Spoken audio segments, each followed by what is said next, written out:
Welcome to BW Healthcare World's Thursday Thought Leaders. Our guest today is Dr. Shriram Nene, a UCLA-trained cardiovascular surgeon, someone who's practiced in Denver as a cardiovascular and thoracic surgeon. He is someone who's trained in robotic surgery. Dr. Nene and his wife, Madhuri Dixit Nene, along with their sons, Arin and Ryan, moved to India. Dr. Nene, with the purpose of being useful to a larger set of people, has turned an angel investor in health tech startups and is also the founder of Pathfinder Health Sciences.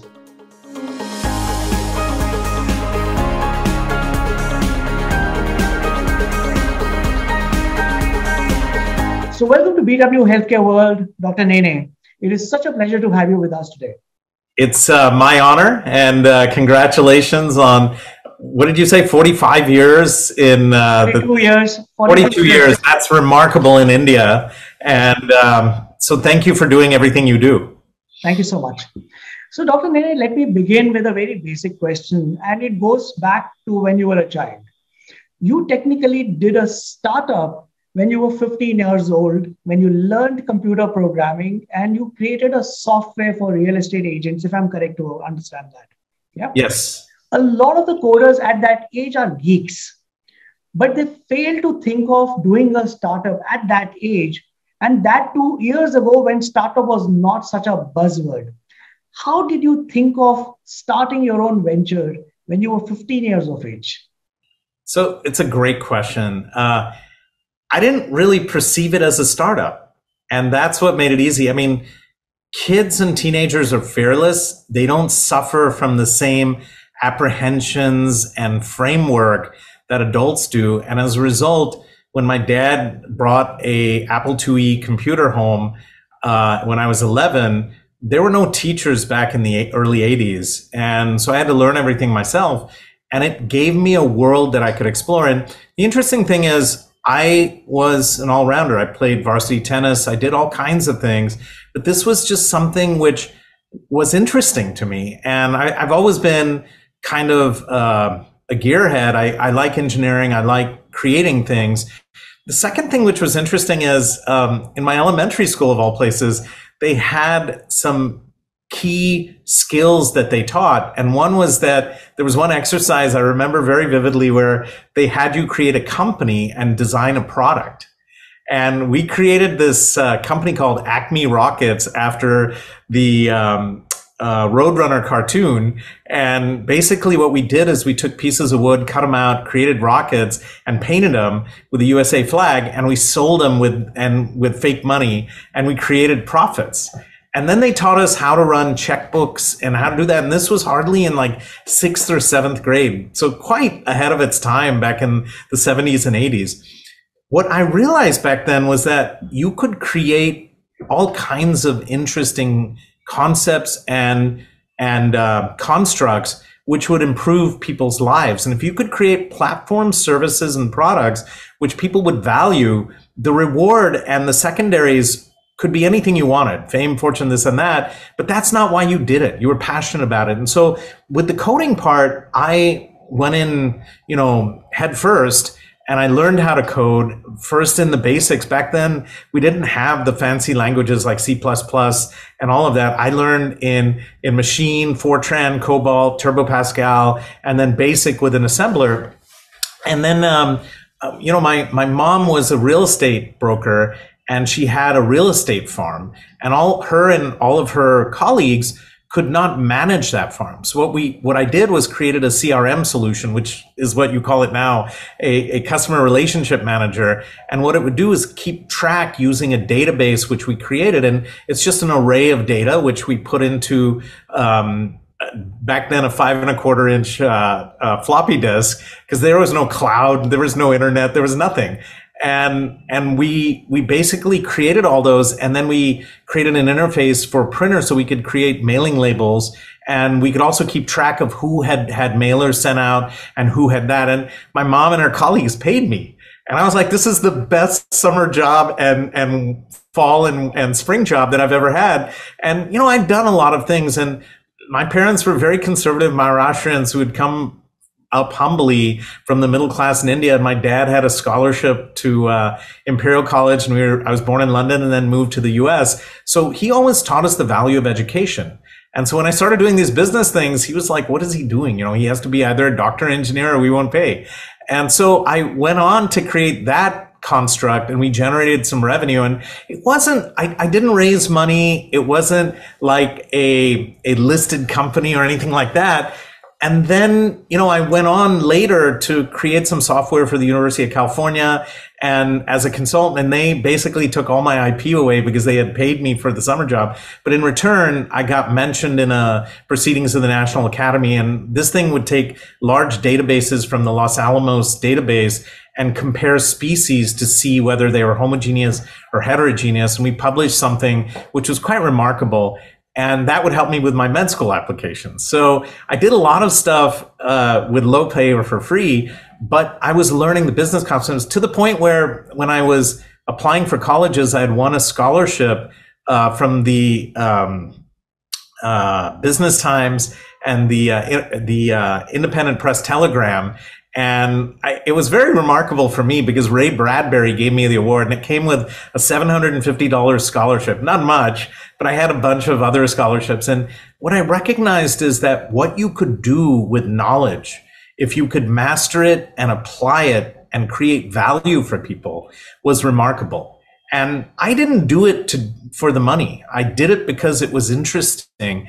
And so I think now it's even come full circle that these kids are actually doing it as startups where they're fixing gap problems and they're taking it to that. And so I was able to get into Stanford and UC Berkeley and all of these schools, but my parents said, you either become a doctor or engineer or we won't pay for it. And I ended up going to Washington University in St. Louis, which is a phenomenal school because they had a guaranteed undergrad med program. And, you know, the interesting part, just a side story, my dad had a colleague who was a doctor, and doctors in the US did very well in the 80s and 90s. And so that's what he saw as an engineer, that, you know, these guys were, you know, had job security. They never had to rely on anyone, whatnot. So they did the best they could with what they had.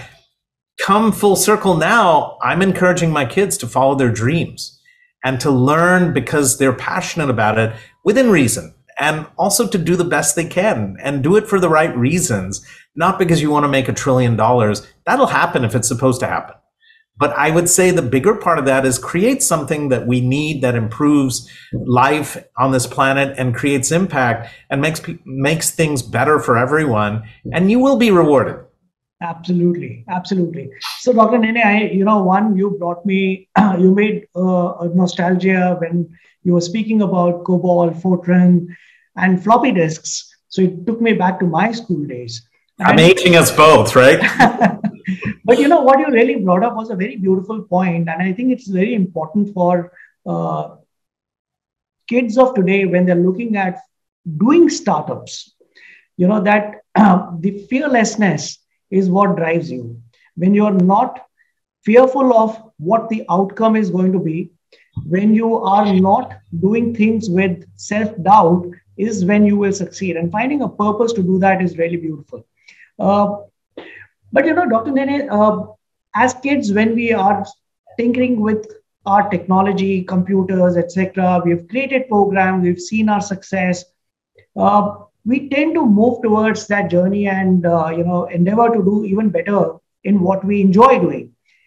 And you touched upon it, but can you elaborate on how come medical? I mean, you know, you were so good in computer engineering, software development.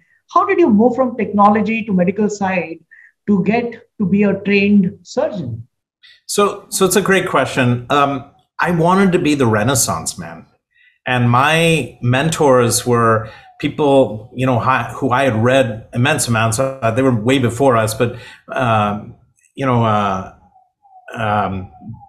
these guys who were categorically doing amazing things in history, and like Da Vinci, Michelangelo, they were never in one space. And back then you could wear many different hats. And so even in the program I was in at WashU, the Scholars Program in Medicine, you could take whatever major you wanted. You could as long as you finish the prelims for medicine, but they gave you a little bit of scope to learn other things. So I, had a biology major. I had a computer science concentration.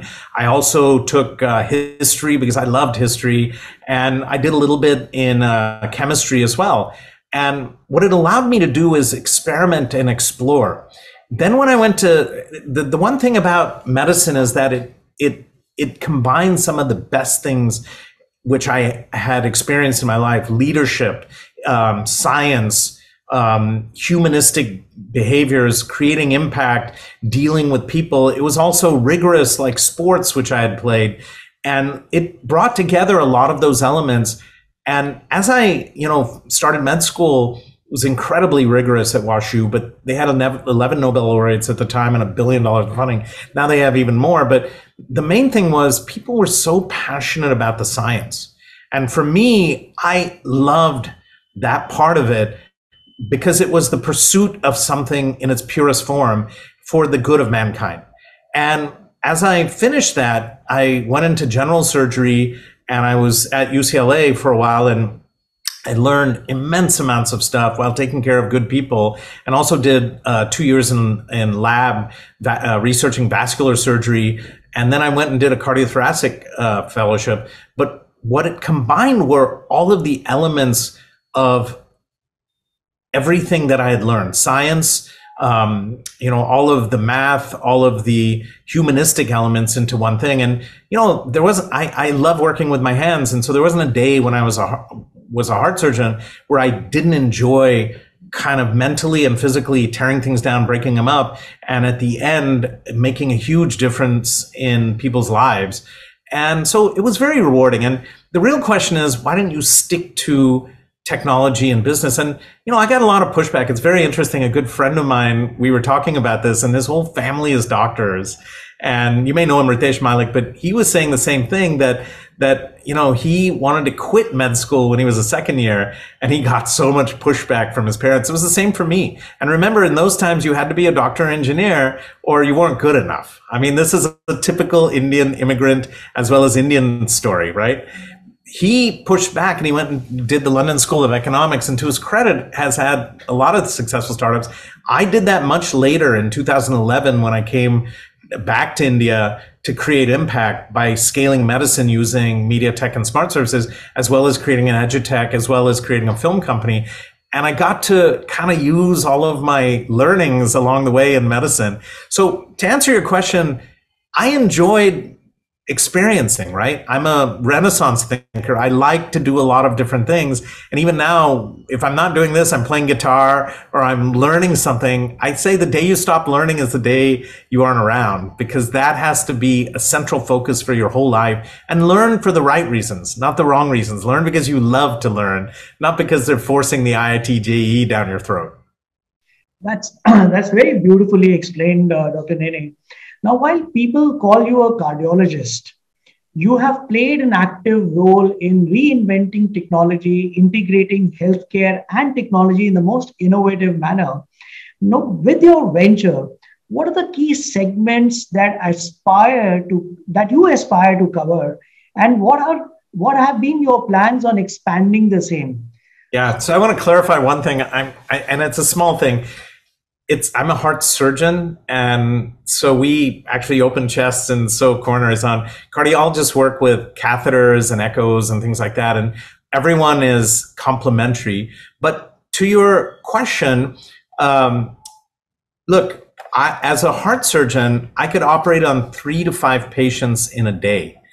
And at the end of the year, at most, you could operate on maybe 500 patients, see another 2,000 consults. It's not a scalable discipline. Even if you own the hospitals, at most, my best friends who run hospital chains can do maybe 1,000 cases with someone else opening and closing, whatnot. The issue is there's 7 billion people on the planet, now 8 billion, right? And what I saw as I progressed in my career is that I was the head of a hospital, partner in a group. We had everything. But what I couldn't do is take all of my skill sets and apply them for greater impact. So when I came back to India, I said, look, in India, there's a particular issue. There's 1.35 billion people. And it's not one India, it's 28 states, 9 union territories, comprised of 30% metro areas, 70% rural areas. And the level of care is not the same, to the point that our life expectancy is 10 years less than the Western world. We don't live to more than 68 or 69 on average. And we're a younger population. That makes it even worse that 2/3 of our population is less than 35 years old. And so in the US, it was approximately 80. It's gone down with the pandemic and as well as the opioid crisis. But overall, in the Western world, the level of care is much higher. Now, contrast that against the spend, which is 4% of the GDP in India is spent on healthcare, of which only 1/3 of that is government spend, 2/3 is private pay, compared to the US now, which is 18% of their GDP spent on healthcare. I can't say that they're necessarily better. They're not the best healthcare system in the world versus Japan or some of the European nations or other places where the cost is lower and the life expectancy is higher. But what I said is, if I could come back to India and take care of more people by using scalability. And back then when I came, my thought was to use disseminated instances, using phones and other things to get to the last mile and change how people think. Because as I see it, the gap worldwide as well as in India is a lack of awareness and a lack of access to world-class evidence-based international standards. And because of that, it's not uniform in the care you get. And what I said is, look, we need to become the doctor in your pocket 24/7, 365 from the cradle to the grave, aligned with your interests, not with the business of medicine. And when we do that, when the biggest shareholder of our endeavor is the patient, all of a sudden you're going to change the way medicine is practiced.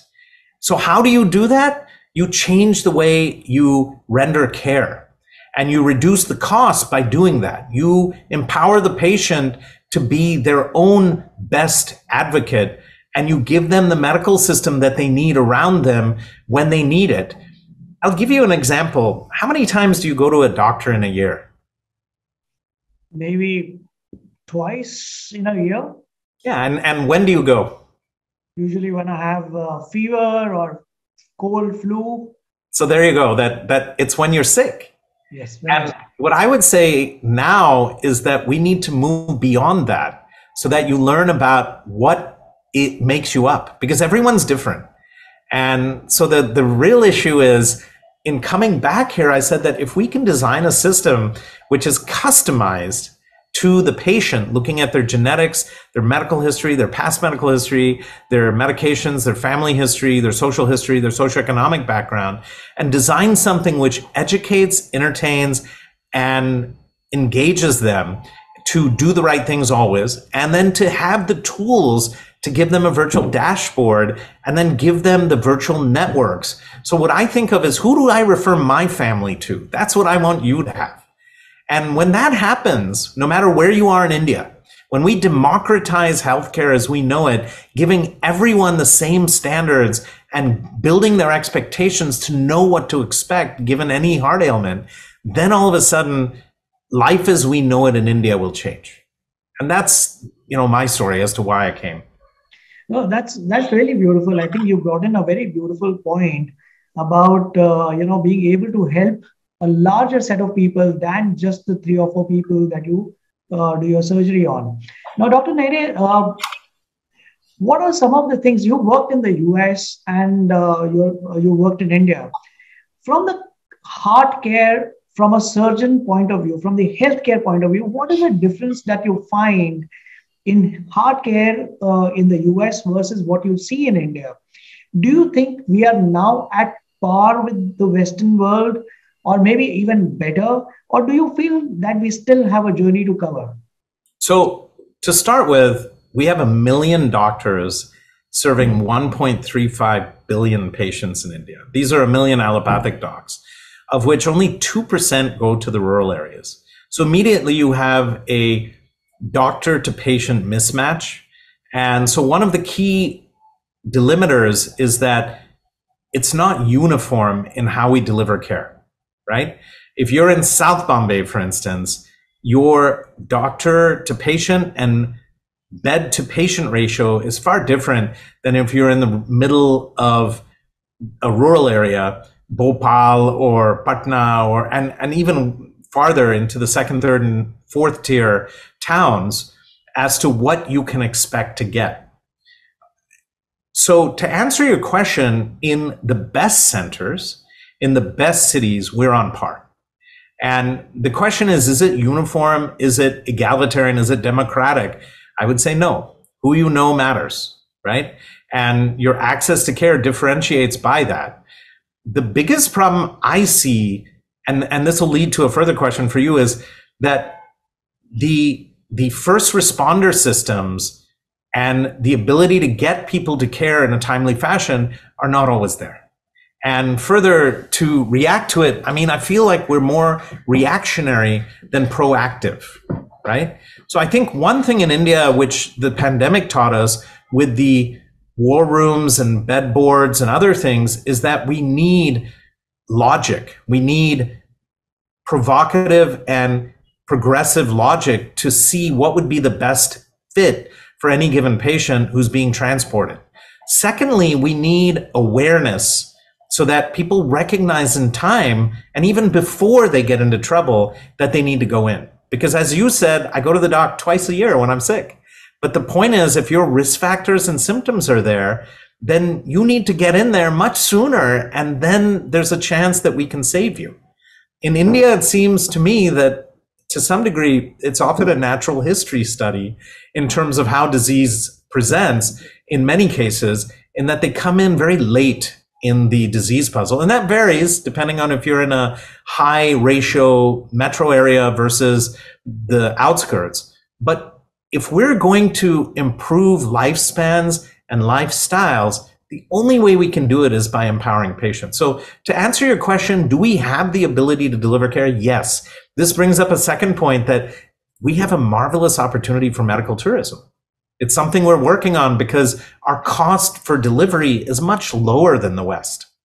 And so if we can bring in, people from abroad at the same time and increase the overall throughput, at the same time giving back to our native population, I see a win-win here, because you're going to get the latest tools and perhaps improve overall scale, right?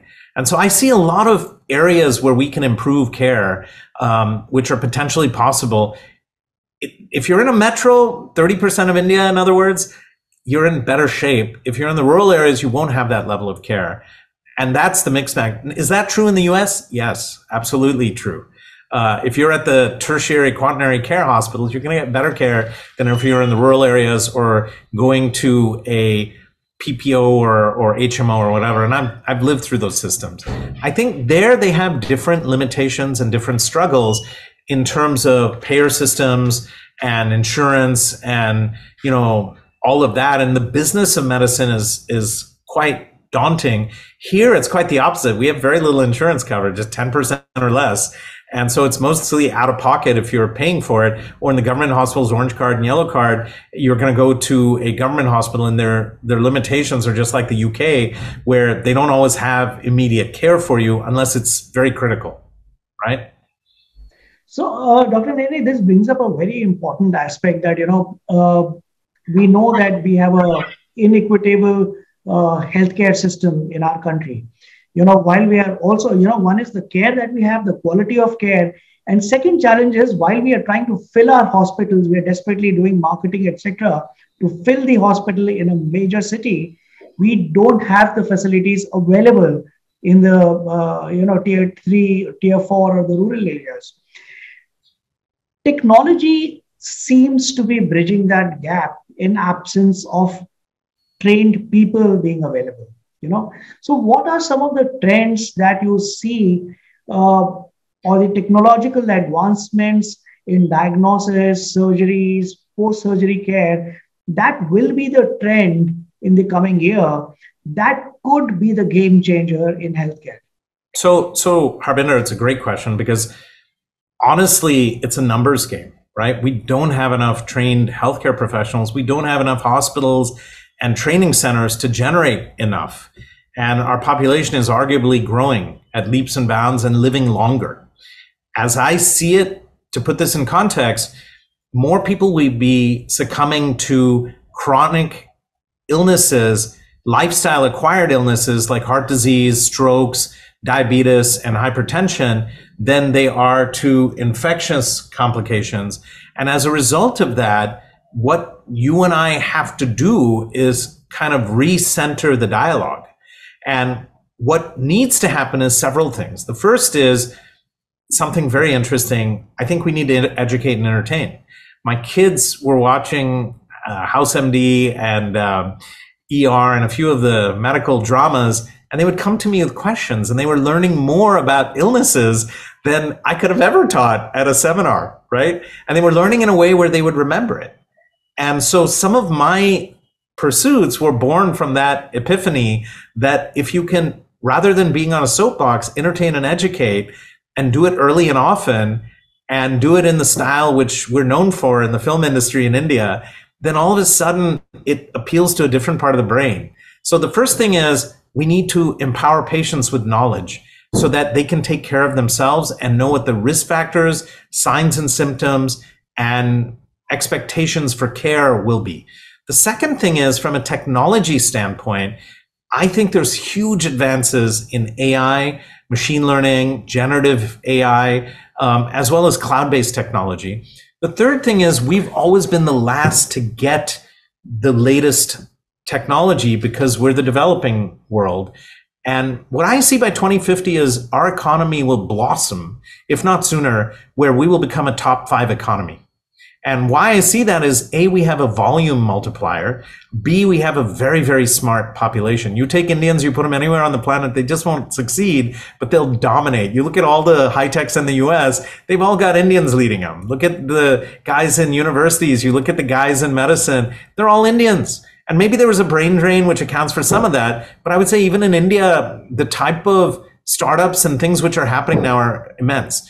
The second thing is, we have the ability, using the tremendous fiber. So the Prime Minister some years ago has put a plan in place for 3 things. One is that every home should have an internet connection.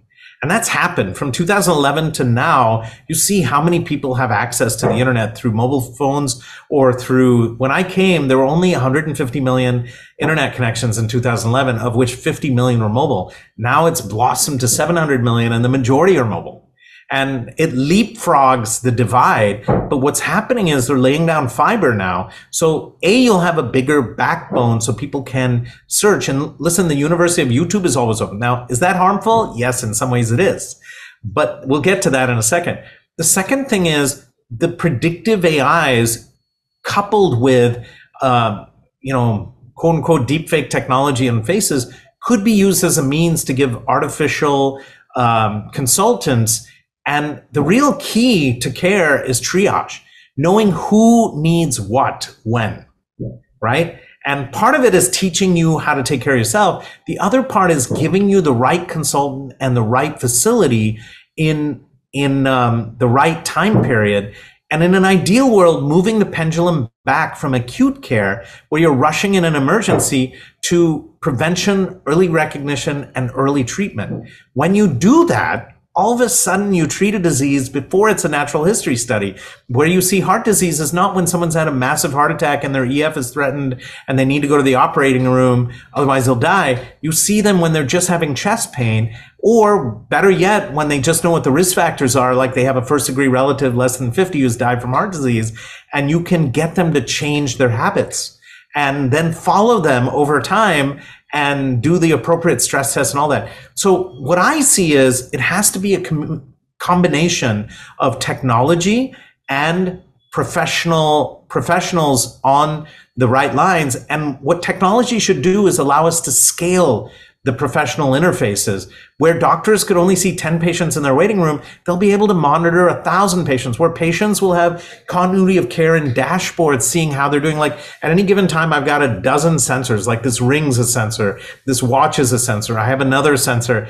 and I'm looking at my variables. So if we can collect all that data, identify who's at risk for what, and then have a feedback loop, and then give them great media to inform them, a great smart services module to give them best-in-class providers in their area, all of a sudden we will be able to move that pendulum from acute care to prevention, early recognition, early treatment. So I see huge advances in every single division. And the biggest one is that we scale, because doctors work their tails off. The whole healthcare profession does. And you saw this in COVID, where they put their lives on the line day in, day out, without any type of reward, except for being away from their families, sometimes losing their homes because their neighbors didn't want them there, sometimes being yelled at.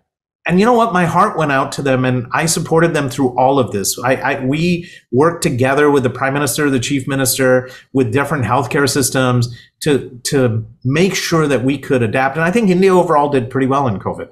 I think we learned those lessons and we apply them now, and we become the #1 economy and the #1, lifespan on the planet through a combination of healthcare and technology. No, I think you explained it really well, and I think India is poised to make a difference to the global healthcare, because we produce some of the best doctors. We have also produced some of the best engineers. So I think we are in a position to be able to make a difference to the world. Dr. Nene, you have yourself. You're a healthcare professional.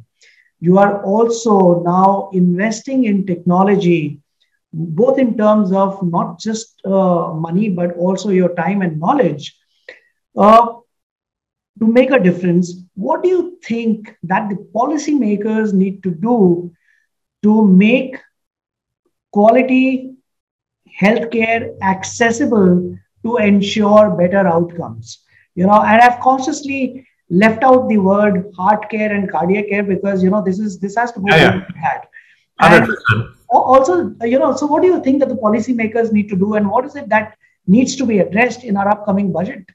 Yeah, so it's a great question. I will tell you one interesting fact, that heart disease globally is the #1 killer of people, and it's striking at a much younger age. But that aside, we don't even have an all-cause mortality counter in India. We don't know what people are dying of.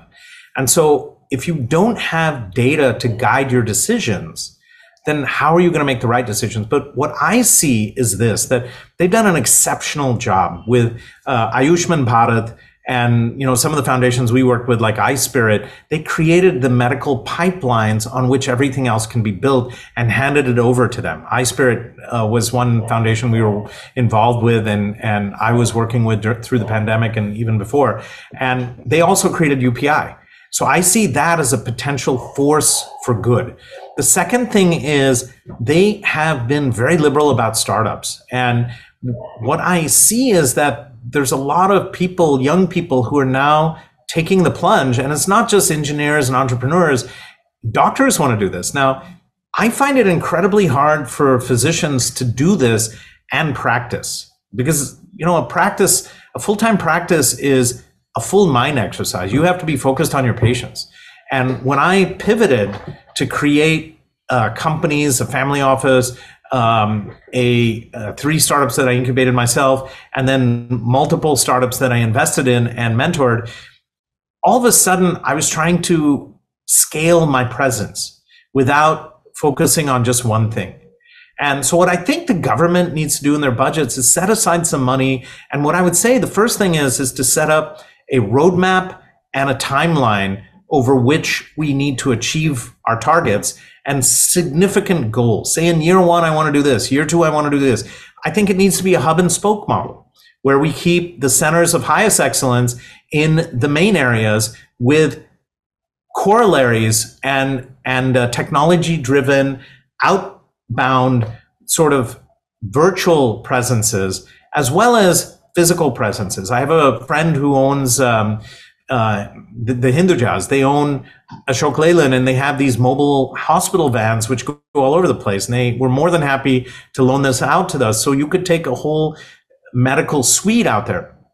The third part of this is the data has to be owned by the patient. It cannot be owned by a government. It cannot be owned by a company. And those patients, through biometric keys on a blockchain, need to give permission for anyone to use it. Only then will we be safe from any type of interruption of continuity, because as you realize, as insurance becomes more prominent, they're going to deny care. And the way they do that is through this data. With governments, if you give the biometric care to the people, or biometric keys to the people you trust, you're going to see with a blockchain exactly who's accessed your data. Now, who's going to pay for that? Ultimately, it has to be the patient. But I would say in the high net worth patients, we build a concierge unit. In the middle class, we do a subscription model. And in the less fortunate, we build a foundation with CSR money. And we use the same engines that are powering everything and hand those off to Ayas and Angadwadi workers and physician care extenders. But only in that way are we going to get it out. And when you think about this, the data we'll have in India, just by virtue of its size, will be able to power any type of equations. Now you add a generative AI to that, and you add a face to that, all of a sudden you've got something so powerful with up to 100 trillion data points, and you will change the way medicine's practiced, because we'll see, I'll give you an example, you'll see 100 million people with diabetes. I think at any given time, 14 to 20% of Indians will have diabetes that we know of. And it's even more than that in some areas. If I can work with them and negotiate something on their behalf and get them better rates and better care with the pharma and the hospital corporations, at the same time becoming a lead generator for all my peers in a transparent fashion and getting everyone remunerated at a reasonable cost, all of a sudden you're changing how medicine is practiced. Gone are the negative practices which were impacting it, and that I'm sure you're aware of. Gone are the fiduciary kind of shareholder issues, and you're focused with the patient in the center of the universe again, and they're the ones directing their care. Yeah. So, Dr. Nene, you're setting up a healthcare platform which is called the Pathfinder Health Sciences. Would you like to share a little bit more about it? Yeah, I can tell you the basics without going into nitty-gritty. The concept is simple, right? How do you scale healthcare to all of the world using a combination of media technology and smart services? So we're designing constructs, and I think it'll be a collaborative effort in that I'm building a platform, not a simple product or service. Right? And the idea is to incorporate all my other brethren in and make it something which they become part of and, can enjoy, with the intent that it always has to serve the patient. So the biggest shareholder is our patient. And the idea is simple, that if I can put a doctor in your pocket 24/7, 365, just helping you decide what your path will be, hence the name, Pathfinder, and that's based on hard data. And then we follow it with feedback loops and use all types of, cloud and generative AI, as well as physical physicians when you need it, and hospitals and caregivers, using a hub and spoke model. All of a sudden will change how medicine is doled out, because right now the model is broken, right? We don't have, globally, not just in India, but globally, we don't have the necessary care in a timely fashion. And hence you see things which aren't treated in the appropriate time period. The other thing is, what's your happiness worth? And if I can put that to bed and help you, and not just in the medical realm, but maybe looking at the financials, maybe looking at other things which make your life worth living, and focusing on the things which actually matter, your family and friends, all of a sudden it becomes a holistic 360-degree view of how we design a healthcare system, because that's really what it should be. It should be not just your body, but it should be your mind and your soul, which are engaged. And that sounds a little hokey, but even simple things like mental health are under represented. And we've got a huge problem, right? That has a stigma attached, and it's really a medical problem. I mean, we need to accept that. In the pandemic, it became abundantly clear, and people are still struggling from that. But I'm saying even the simple things like diabetes, they can all be reversed, right? It's not something you can't do.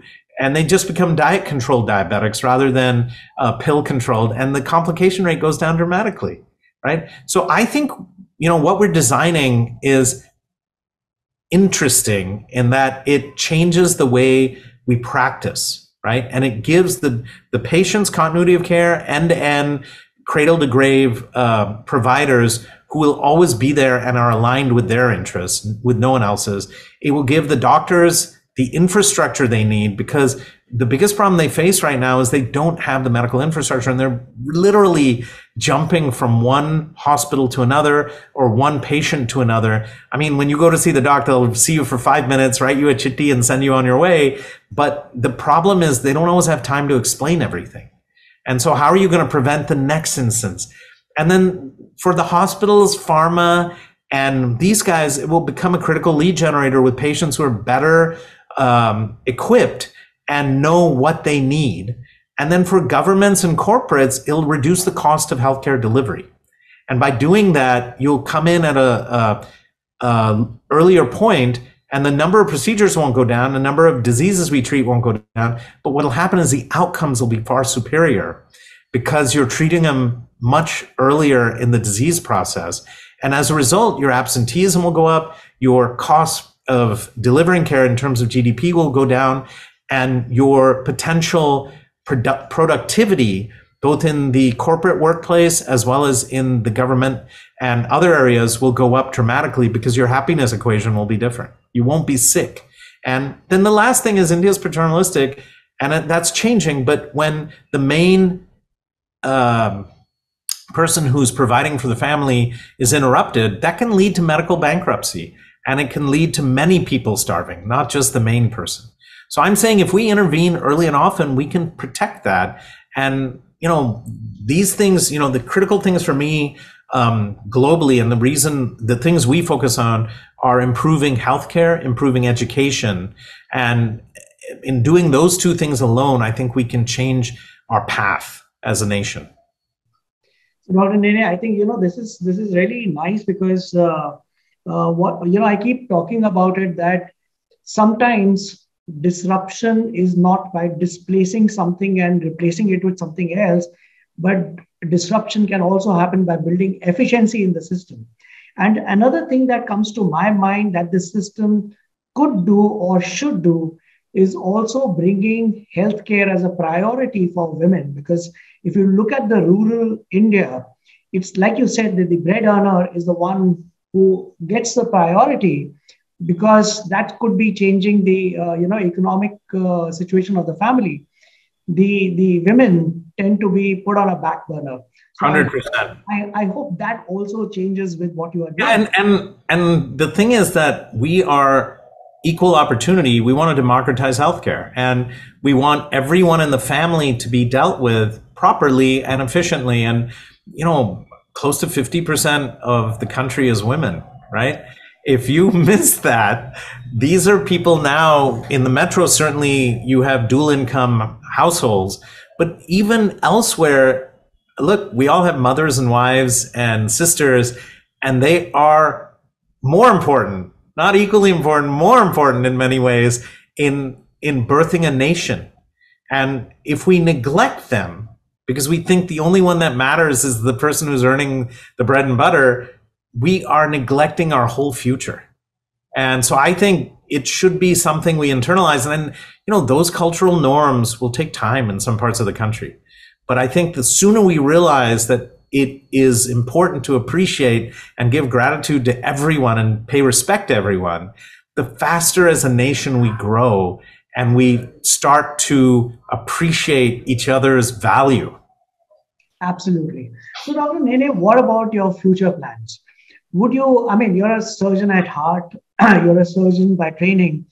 Would you rather focus on your startups and the impact that you're creating using technology in the healthcare, or would you like to bring back your focus on cardiac surgeries in India at any point in time?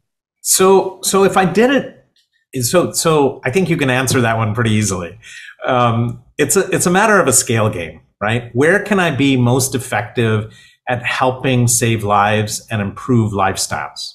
And I would say the former is a much stronger argument, meaning if I can scale medicine to 7 billion, 8 billion people on the planet by creating these things, then I have really done my job and used all my skill sets. That said, to your other point, I love to create and I love to build. And, I may do cases for charity with Doctors Without Borders or participate in the clinical setting in different ways, like doing camps or something. But I'll be very honest with you, and I'm very cognizant. I was a very highly trained specialist, and in order to be good at what I did, it was the practice of medicine. You had to do heart surgery each and every day to be the best at what you did. I don't think it would be fair to do it once in a while and be an itinerant surgeon. And so, to be perfectly plain, I'm still boarded, I'm still licensed, and I still do my CMEs, and the information base is there. But I'm not, it's not fair for me to operate on a patient and abandon them. I would never do that.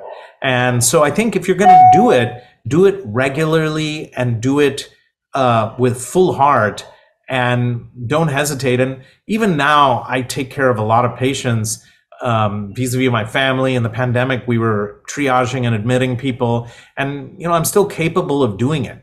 But the problem is, it's a one box solution. It's sort of like if you think about Amazon, if they moved one box at a time, how big could they get? Whereas if you moved 1,000 boxes in a row, your scalability and taking care of people becomes much larger. And I have the deepest respect for my colleagues, and I work with them regularly to improve their outputs and to help them do whatever they need to do. And I keep up with the information, and I'm very curious all the time. As I said, I love to learn, I love to read, I love to experience, and I love people around me who feel the same way, because listen, every moment happens just once, and there's certain things that you can negotiate as in business as well as in life, like, money and things like that. Time is not something that comes back.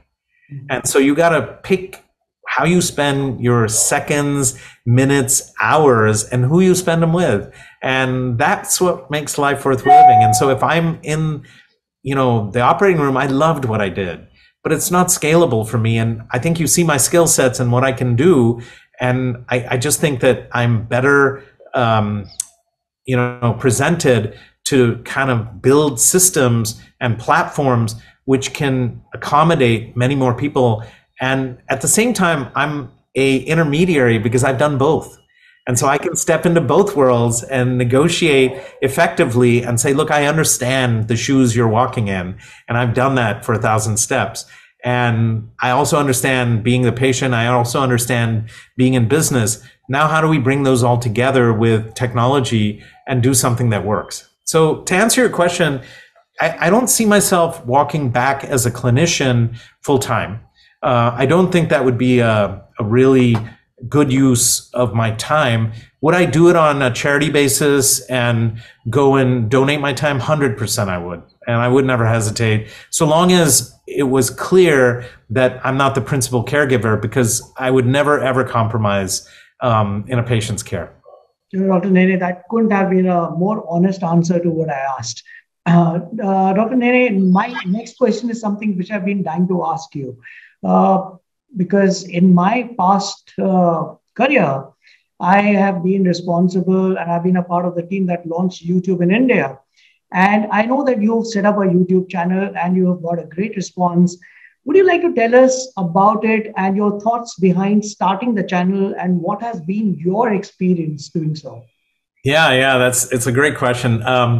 So look, the University of YouTube is always open. And during the pandemic, I just learned droves about shooting cameras, about singing, about playing guitar, about learning with my kids. I think our paradigms for education have changed, because you don't have to go to a university. We've got enough examples of people who have learned on their own. And I think if you have a will, there's a way. So the channel actually came up during the pandemic. And, we had planned something in healthcare to educate and entertain. And we were looking at a larger platform where we actually did a little bit of everything. And we really, really hit hard. But YouTube became a logical starting point, because in the pandemic, what was happening is there was an equally potent infodemic. People were dying of the COVID, lung disease, but it was worse because people were getting heart disease from the stress of worrying about this and the infodemic that was going on. And what I realized is what we needed to do was A, simplify, and B, give evidence-based international standards to everyone. So what we created was a YouTube channel, and we named it Dr. Nene, but not so much for me, but just so it was an identifier. And the idea was simple, that we would use evidence-based links to derive our information and provide those in the description. And we would speak in a manner which was easily digestible by the layperson. Because I've given many talks and published many papers on scientific forums and had evidence-based discussions as well as peer-reviewed things. But what we wanted to do was take this out to the Aam Aadmi. And I agree that it was only in English initially. Now we're getting it dubbed and subtitled in a number of different languages, because I think the messaging is very clear and we've done it in a way that's fairly effective. And I think you can comment more than I can because you're on the outside looking in. But it's been very heartening to see the response that initially they only viewed me in one tense. And then when they started seeing the information, my goal was to start a dialogue. And it wasn't about just me speaking. It was about everyone coming together and thinking about their own health. And what I meant was that we need to empower them to take care of themselves, to understand, what's important and what isn't. That in heart disease, these are the things, in simple things. And we've done everything from simple stuff to more complicated stuff. And it's been interesting. We just crossed 200,000 subscribers a couple of weeks ago, and it was cheers to the team. And the other thing is I believe in very, very cohesive teams. And so I'll tell you, I give a lot of credit to my team because there's no I in team. And while I'm one of the front faces, the truth is it takes a lot of people coming together to do something special. And that's true for all teams. So I give a lot of credit to them. But most of all, I give it to the viewers because they've been so ridiculously cool to work with. And that's the thing with social media, that I think if used properly, it can be a source of positivity and within reason, right? I put something up the other day on my timelines and I said, look, it's good to be unplugged. And don't sit on that. I'm sure you've seen the social network and understood the social equation of how these companies bait you, clickbait, as they say. What I'm trying to do is pull away from that and give you something substantive where you can learn something about your life in an entertaining and somewhat easy fashion, and you'll remember it so that the next time you get into a situation, you can bank on that and you can improve and we can move that pendulum sooner. And so I would say I would encourage everyone to try it because it's interesting and it's tough for everyone to do it. I'd given a lot of talks in different forums. I was very comfortable with the format, and I've been very active in leadership and whatnot. And so giving talks is not an issue. The camera didn't really add much of an issue. And I live in a household where we're in front of cameras all the time, unfortunately. And so I was very comfortable. And so I don't know, I would ask you, what are your thoughts? Have you seen any of the episodes? You know what? I anyways feel that YouTube, because, I have a 11-year-old and I keep wondering whether I should pull him away from the digital media or allow him to learn from it. So it's not about, I think, YouTube, like you said, it's a YouTube university. There's a lot of good that is happening, provided people get to access content that can add value to them and their lives, and that was one of the earlier reasons because of which I got onto healthcare in the first place. I'm not a doctor. I don't, I come from a digital space. Like I said, I used to work with Google, YouTube, etc. One of the things that I felt was that, we have to look at it as content creators' responsibility to make something useful in a usable manner available to people. And I think that's what you are doing. And I wish you continue this journey and take it to the next level. No, I think you put it beautifully and you recognize the benefits and the pitfalls. And I think for the 11-year-olds, my 17 and 19-year-old, we need to curate it to some degree and we need to watch together because there are harmful elements as well. And no one's going to filter it the way you and I will. But if you've trained your kids with your values and said, look, this is it. Sometimes you need to be exposed to the garbage so you recognize that it's garbage, because there's people in life, who are going to present things to you which are not on the up and up. And we did this with that intent to produce great content, which people would, follow. And we've done it in a social way where it's not so heavily medical that you just go to sleep, or alternatively, you are, really like, what is he talking about, And then we've tried to incorporate other elements, and it'll get even more interesting. A lot of it we started in the pandemic, so I didn't have access. I was using Zoom, and, we couldn't go out and shoot, and I had to learn how to do everything. I didn't even have a cameraman or anything. And so I went to YouTube, and I went to my wife's colleagues to teach me how to do all of that. So that was another journey and for another day. But my point is, life is worth doing and learning and continuing this kind of pursuit. And I will firmly say that we're creating a brand around it and trying to give people what they need. And it's not just my brand. I would love to see you on the channel talking about your healthcare journey and talking about what you espouse, because it's starting a dialogue of really interesting people and getting patients and people to kind of come together and speak about themselves and feel comfortable. It's almost like a support group in ways, but the idea is that we have to be there for each other. Absolutely. Absolutely. It'll be my honor if I can get onto that channel sometime. 100%. I would love to host you, and would love to have the tables turned to some degree and give you the questions in advance, and love to see your thinking, because you see it all as a journalist. And, I was talking to a lot of journalists about this, and I said, look, would you feel comfortable joining me on the channel? Because I would love to see what you did during COVID at Barca, and a lot of people are willing to do that. So we're going to do that. And also talk to ordinary people, on the ground, and see what their experience was, and also to see what challenges they're facing. Because unless we can walk in each other's shoes for 1,000 steps, as they say, we'll never really understand what challenges we're facing. And we can never really administer to each other the cures that need to be there. It'll just be cookbook medicine. And I don't like that. I think it has to be customized. Absolutely. Dr. Nene, before I let you go, my last question to you. And it is not about healthcare. It is not about your startup. It is about you. What do you do in your free time? I've heard you speaking that you play guitar. What exactly is a stress buster for you? So I love to play sports, and I'm an avid tennis player. I love to go to the gym. So sports have been a central focus in my life forever. And it wasn't just to bodybuild or something like that. I did it because it was fun, and I got a lot of social inputs, and I got a lot of play buddies. And, even now, I think that's been something. I love music, and I love to sing, and I love to play guitar. And the whole family, actually, in the pandemic, we would do jam nights. And we were very fortunate to have enough space and, all the instruments to come together and just rap and play and have fun. And then I love to cook, and you've seen that on some of my episodes.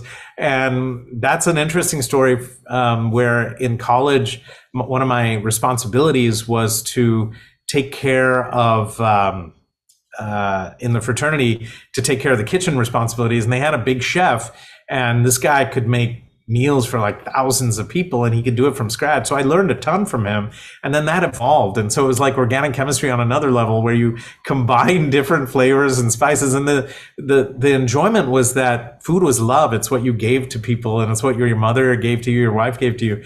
But it was also in the wrong proportion, something that could, cause issues. So now as a physician, we're creating a series potentially on one of the OTTs on that. And so it's been something very interesting. I also have other things. I love reading. I love gardening. I love doing a lot of different disparate things. I love, coming together and having great conversations like today, where you can learn stuff from each other and kind of move in the right direction. Dr. Nene, thank you so much for your time. I can tell you that this has been such an enjoyable conversation for me. And it was such a pleasure to have your thoughts on what you are doing and why you are doing what you are doing. I think that is really, really important. Thank you so much for taking out time to speak with us at BW Healthcare World.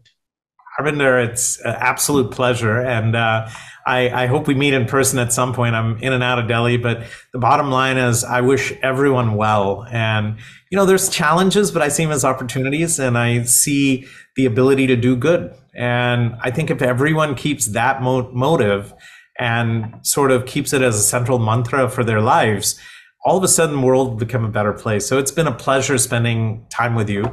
And I hope it helps people in what they're doing. And I hope people come along for the journey, and, we create a dialogue together, which is louder than all the noise, which we're seeing in the world. And we kind of move beyond things together. Absolutely.